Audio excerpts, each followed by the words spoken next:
I just made this bouquet really, really super duper quick with some seeded eucalyptus, and I just have it taped with my electrical tape.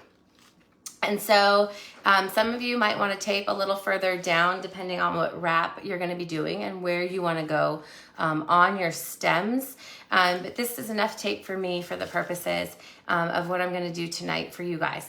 I do like my stems to be about 2 hands worth and then a little smidge, like about 1 inch or 1/2 inch at the bottom. So when I'm making the stems of my bouquets, I don't like them extra long. Of course, if you've got like an extra large top bouquet, it could be a little longer than that so it doesn't look like it's so big with a stubby little stem. But in general, for a normal size bouquet, 2 hands with a little bit left over at the bottom is a good way to measure. These do have our stem covers on them, so if you're wondering what that is, that's always helpful to cover your wires. We have some natural stems too that you can check out under our supplies section on lovesoloflowers.com. But these are the stem covers, and there's 18 gauge wire underneath that. And again, I just made a quick little bouquet. I only used this one greenery and just popped in raw flowers. That's how fast and easy it is to make a quick bouquet. And this would be a great size for a bridesmaid's or for a small bridal bouquet. So I've got satin ribbon here, and I like to use 2 inches. I don't go smaller than 1.5 inches, and I don't really like to go bigger either, just because it gets a little bit difficult to work with. You do need a pair of very, very sharp scissors when you're working with satin as well. Otherwise, it gets frayed, and that's a struggle too. Steph, I need my glue gun. Sorry, I forgot my glue gun over here in this room, so I'm just going to grab that real fast. But let me show you what I'm going to be using real fast for the stems. I'm going to be using this satin. I'm going to be using a skinny one. This is, let me see if it says the measurements on it. It is, I don't know what this little skinny one is, but let me just show you. You can take this one out. I bought this and I got it, it's a little slightly different color. I've got like a taupey color and then a pinky blush color. Hey Tracy. Sorry guys, I had my glue gun going in the other room and not in here. So I've got a kind of like close but like two-toned-ish looking. I've got twine. So this is just a regular jute twine. And I've got that for one of the things. And then I've got some burlap. And then I got lace, and I do like to use, let me get it out here.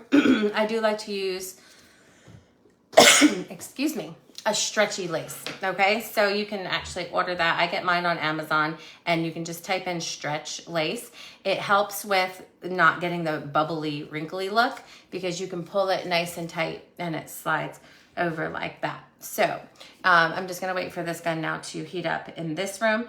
But again, I got electrical tape, and you're gonna wanna decide again where you're gonna go down to on your stems for your bouquet. So some people don't really like to look at the stems. Again, depending on what you've used for your stems too, like if you only have your wires and you're trying to really kind of cover it, then you wanna go about 1/2 inch above the bottom. If you like to show your stems, like I don't mind the stem covers showing, you don't have to go all the way there. So I'm gonna do it in a little bit in the middle, but I'm gonna just show you how to cut it off. And what other thing I have with me, which is a nice way to end, especially more of these elegant wraps, is boutonniere pins. Okay, so if you have boutonniere pins that have the pearls or rhinestones or crystals, I use these to secure. So I'm going to show you how to do that in a minute, excuse me, as well. So let me just get this going. That's so funny. Yeah, so stem covers are my lifesavers. So I'm going to just put some glue right here, right on top of my electrical tape. You want to go slightly above your tape. And I do a pretty decent amount.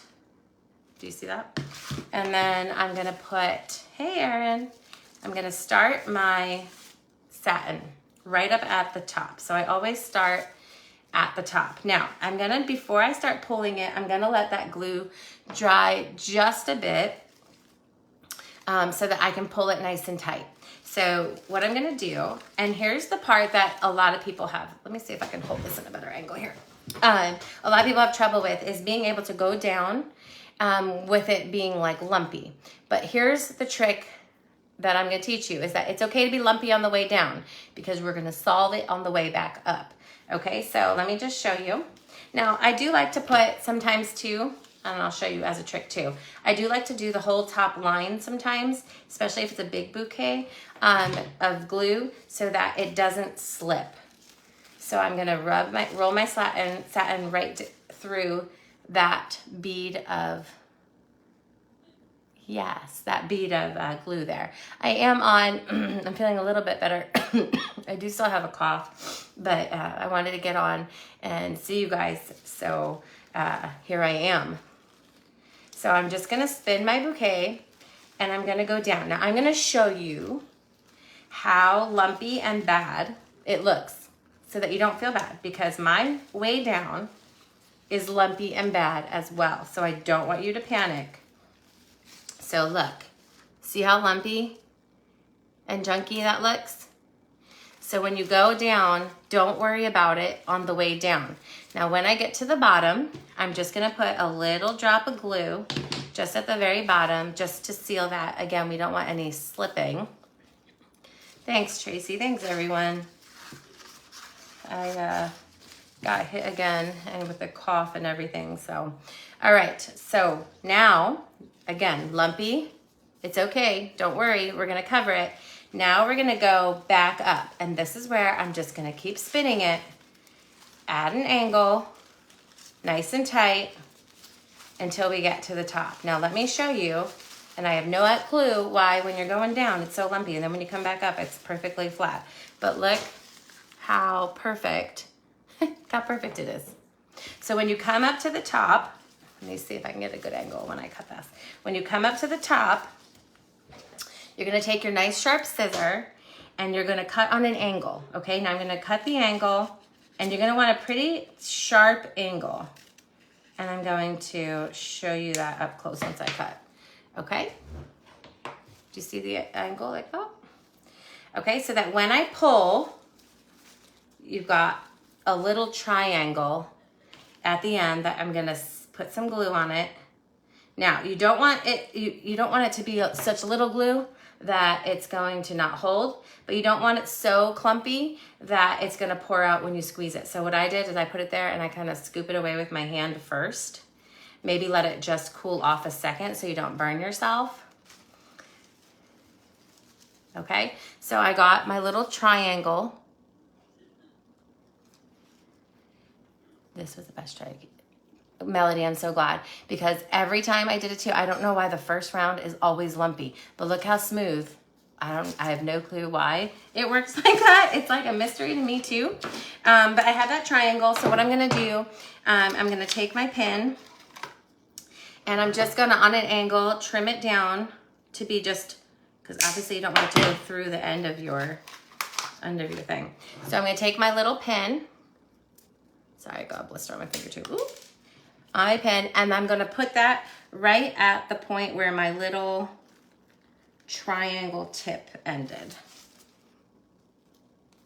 Now, sometimes if it's thinner or however many times you wrapped up, I try to make my thing up a little bit higher than that in case I'm trying to hide my pin. You don't have to put the pin, and if it's up here, you don't have to, put anything in it. It's not necessarily holding it, but just for cuteness sake, just to solidify that. But I'm telling you, it is a lifesaver because satin wraps are like the death of me. I couldn't figure it out for a long time. And then one time I think I accidentally went back up because I was like going up and down, up and down, up and down and couldn't get the lumps out. And like, look how smooth. Because I think that you're not having to worry about the angle when you go back up, I guess, because you've already covered it underneath. But anyway, we have a nice flat satin wrap now. So I'm gonna take the pin out because I'm gonna show you something that you can do with the satin wrap underneath it. So let's just say you wanted to do something a little fancier. And I think they call it like a ballerina slipper tie. So we're gonna do that, and I'm gonna show you how to do it. So I'm gonna try to get you a good angle here. I need a decent amount of ribbon ahead of time. I don't like to keep it on the spool because it's certainly hard to try to flop the spool thing around. So I'm gonna just cut off a piece here for myself. Now, again, I do two tones. You can use the same color, especially if you're doing white or ivory or something like that, but you can use different colors. You could do like silver and, you know, navy or whatever, but you're gonna find the middle point of your ribbon here. And I'm gonna start again at the top. Okay, I'm gonna put a drop of glue on my ribbon, and I'm gonna start it right up at the top. Now I'm gonna just hold it there for a second. Let's see, I wanna make sure you guys can see this. It's very hard to do this angle and everybody see everything. And then what I'm gonna do is I'm gonna take my ends and I'm just gonna tie a knot like I do my sneakers, like the beginning tie. And I'm going to do it one more time. So like a double knot. But I wanna make sure that I pull it nice and tight, and then I'm gonna pull this nice and tight as well. So we have a knot, okay? Now the trick is to make sure that when we move to the next one, we're gonna make sure that our ribbon stays flat around the back. So we're gonna crisscross them in the back. Oh, you'll definitely get to do the replay. We don't ever delete these, and we put them on our YouTube channel, which is youtube.com/lovesolaflowers. So I'm gonna do the same thing again, but I'm gonna make sure that my ribbon in the back stays nice and flat. Okay, let's see. And then I'm gonna do another double knot. Can you see that? I'm gonna do another double knot. I'm gonna show you up close in a second. But I do double knots instead of just the twists because I don't want my brides to ever have something come undone for a picture. And you know, photographers are making you whip your bouquet around and they're touching it and everything else. So I want them to be nice and sealed. So as you can see, I have two double knots. I wanna make sure that the double knots are lined up, okay? And then I'm gonna bring this behind the same way. Now making sure again that my ribbon doesn't twist. So this is the back. So it's gonna crisscross. As you can see, it crisscrosses in the back as well as the front, but your knots are gonna be in your front. Also, if you have a part of your bouquet that you want to be kind of designated as the front of your bouquet, you know, some bouquets don't really necessarily have a front, but pick, you know, the best part of your bouquet to be your front. So you wanna make sure before you start doing your knots that you've picked the side of the bouquet that you want people to look at and have pictures with. So, okay, so I'm gonna make my knots. And I'm gonna do one more. So I'm gonna crisscross again behind, making sure that they don't bunch in the back. I'll show you the back again. So it's crisscrossed in the back and knotted in the front. And I'm gonna do my final double knot here at the bottom. And I just make sure that all my little guys are tucked in and good. And then there's a few ways that you can end this. Okay, so then you have your final knot. It's very hard. The double tie really helps it because again, some people do that twist and then it slides all over while you're doing it and it's just too hard. So you have your double knot, that's what I do. Okay, so there's a few ways you can end this. Now I'm gonna do it in a bow because I'm actually gonna have to tear this apart to do my next tutorial. But what you can also do is you take it to the back and you just put a dot of glue and you put one there in the dot of glue and then you put this in the dot of glue and then you just trim your bottoms, okay? Or if they want the ribbons hanging down, especially if it's for bridesmaids or a flower girl or something like that, you can turn it into, let me show you, a bow.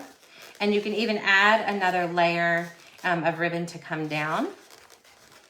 You can even do knots in two different colors and have another color come in between these knots. So there's a lot of creative ways that you can do it. So if you want to put a bow in it, you can do a bow, or you can just, like I said, just glue it in the back in a crisscross like that.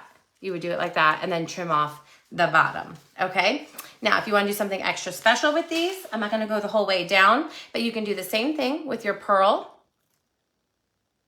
Oh yeah, so it's so funny that you just said the pearls. So the same pearl that I cut on my pin for my boutonnieres that I stuck in originally for the first wrap, you can put these right in the center of the knots. Now, I don't like to do things where I glue like a button or a brooch onto it, where I'm gluing it, because again, when your hands are rubbing against that, when a bride's hands are rubbing against that, those things can pop off, and you never want that to happen, but these pins can't come off. And you could even add a little dot of glue if you're worried that the pins will come out, but the pins are in so tight. But you can do the rhinestone pins, you can do, they have all different kinds of top pins, even color pins, but this is the pearls, and you can put a pearl going straight down. And the pin itself will hold the knots in place too, so that's nice as well to add that. So let me take this pin out because we're gonna move on to the next wrap, but I hope that was helpful for some of you who had the same problem as me, where you have the chunky, you know, bunches. It was so bad. I always dreaded when I had to do a stem wrap. I'm like, it's so much easier for me to make the entire bouquet than it is to just wrap the stupid stems, and it's like very frustrating. Okay, so let me see if I can get these off easy. Maybe it's a good thing I can't get it off easy. I mean, it stay the whole night, but let me try to pull this off. Okay. If I can even just yank these guys off.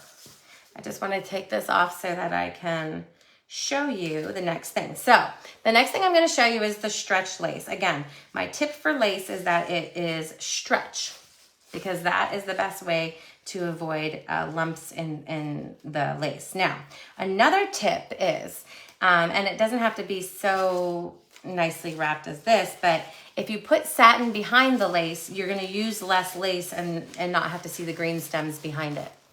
How do you do boutonniere wraps?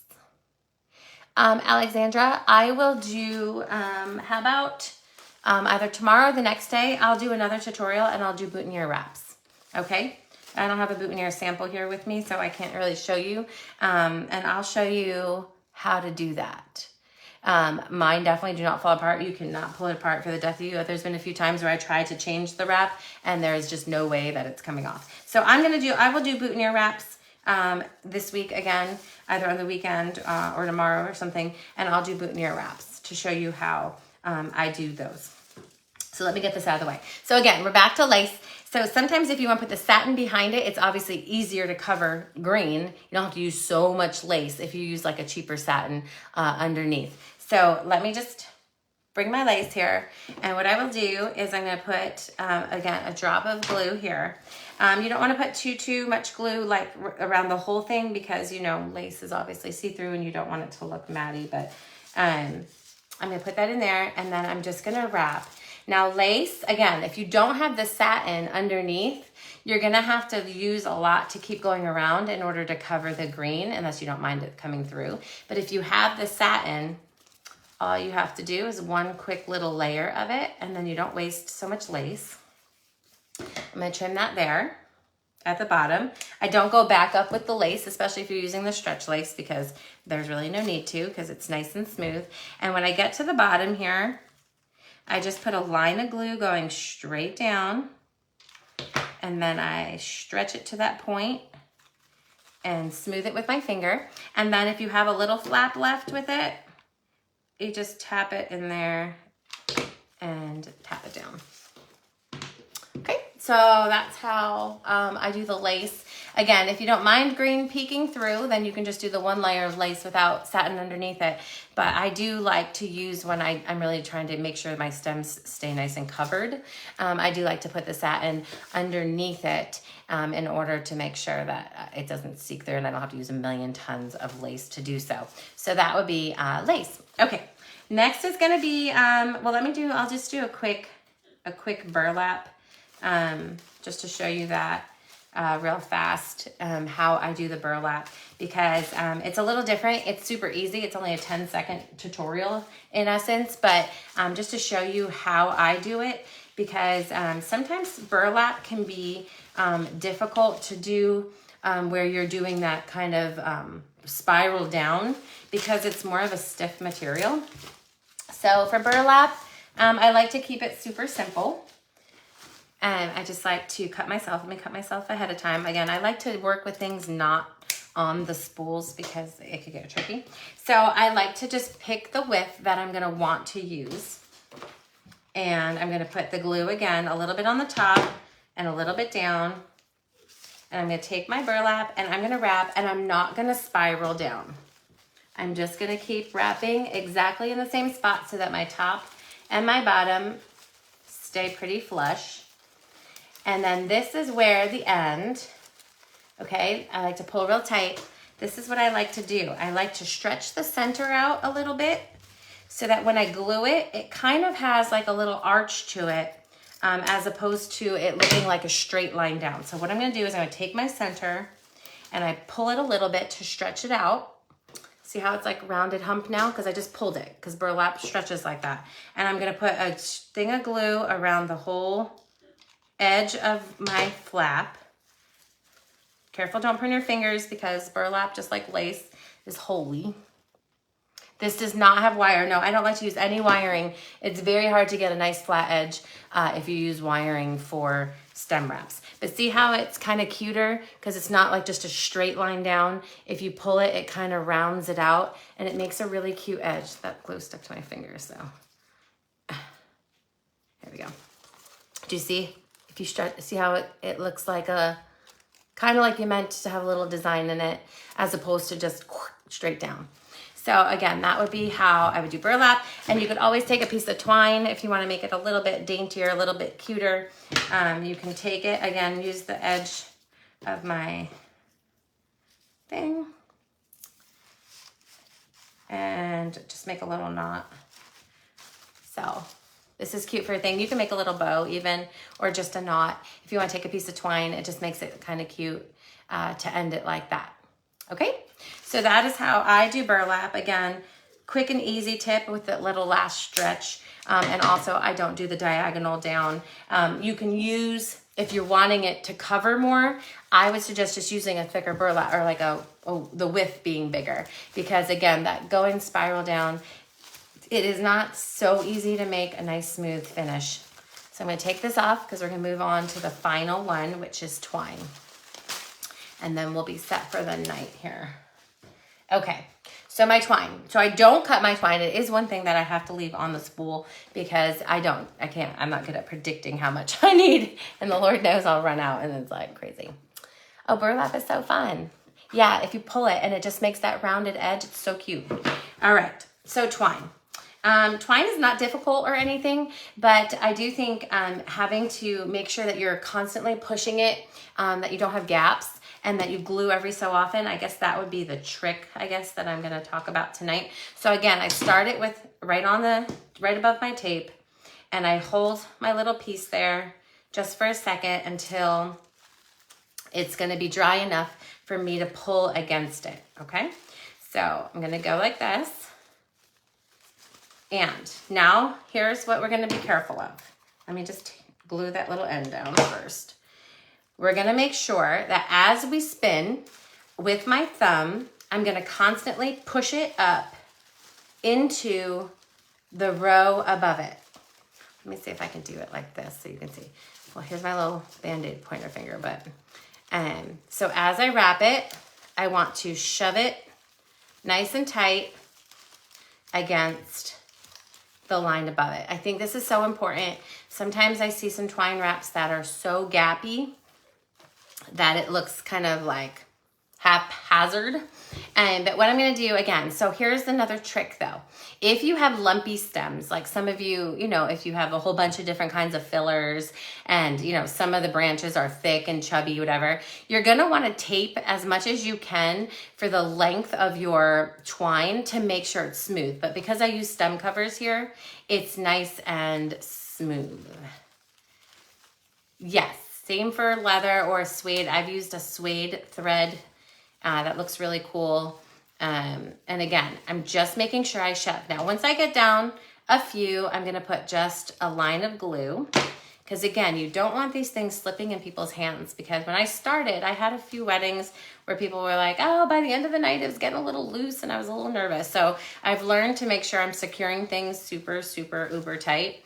So again, I'm just gonna keep spinning, and I'm going to make sure that I have no gaps, pushing tight, and then every, let's say 5 or so rows, I'm gonna just put a little glue in there, right into the glue, and push it up like that.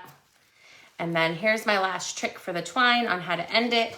So right when I'm kind of at my bottom, and I've done it tight, I'm gonna put a little glue. I'm gonna roll it into that glue, and then I'm gonna cut it with some left, like maybe like an inch or so left, okay? So here's how I'm gonna do it. I'm gonna put the glue directly on the piece of twine, okay? And then I'm just gonna take the end and pull it tight. Instead of trying to guess how much glue to put on my stems, I just put it on that last little bit and I squeeze it tight. Now again, you can go as far down as you want, but I'm gonna end it here because again, I don't mind what my stems look like when they're with stem covers, but you can go all the way down to the very, very end. But I kind of like the look of seeing at least a little bit of stems. Even if I'm gonna do it, I'm gonna want at least that much left.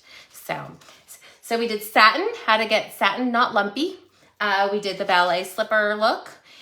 We showed you how to put pins in to make it a little bit extra fancy. We did the burlap and the little trick about pulling the edge. Twine on how to keep it nice and tight and secure. And I think, and the lace. So I hope this was, are the stem covered? Oh yeah, Alexander, you just put them right with the wire. Then you put the drop of the glue, like you're stemming your flower with the wire, and you slide the cover right on over it. So it's not really that much of an extra step, even if you're stemming your flowers like usual. So yeah, so that's it. Remember, our sale is up to 75% off, and it's going to end soon. So make sure you go grab whatever you need. And it is on lovesoloflowers.com. I put one on every single item stemmed. Yes, Jennifer. Because otherwise the stems can be very thin and it doesn't look very realistic if it's thin. So I do, because every real flower would have a real stem. So I want my flowers and the handles to be accurately widthed. Because like I said, like in a real bouquet, every flower has a thick stem. So, you know, that's that. If you have any questions and you're watching this on the replay, feel free to ask, and I will make sure that I come on and reply to any questions or comments on here. So even if you're watching the replay, don't feel bad. And again, we do put these videos onto our YouTube channel, and it's much easier to search there because Facebook does not allow us to give a search option for titles of things. So our YouTube channel again is youtube.com/lovesoloflowers, and you can actually just do a search after you are following our channel. So again, I hope you had fun with me tonight. Sorry for the scratchy voice again, but I'm gonna do the boutonniere wraps for you guys in the next few days so that you'll be able to do matchers. I'll do like an exact match for everything here. So, oh, excuse me. So that's it for us tonight, but catch the sale and we will see you soon. Bye everyone.